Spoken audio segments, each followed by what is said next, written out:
to write on the whiteboard or not to write on the whiteboard? That's the question. There are a couple of rules of thumb as you're deciding, should I put this information in a slide that will click in as I am working through the presentation, or should I plan to write it on the board while I speak? And there are a few situations where it's probably best for it to go into the slides.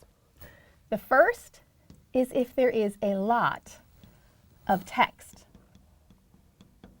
When there's a lot of text, you can sort of lose your viewers as you're writing it, especially if you can't write and speak at the same time.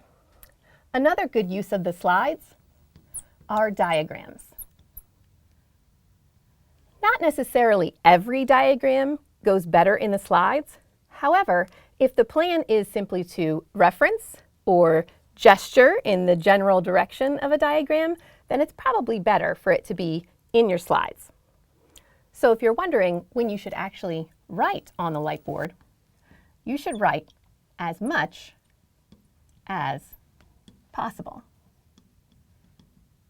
It can be pretty engaging for your viewer to see you writing on the board, and it is a whiteboard video after all. And it gives them a chance to think of whether or not you know how to write backwards. You will, however, want to keep the text short. If it gets too long, you can probably think about putting that text into your slides. Do your best to speak while you're writing. It can be a challenge, but you can pause to try and keep your viewers' attention as you're writing what you want. And finally, think about pre-drawing any diagrams that you need to write on. There are some situations where if you pre-draw the diagram and you can see it directly on the whiteboard, it will be much easier for you and more natural for you to interact and label that diagram.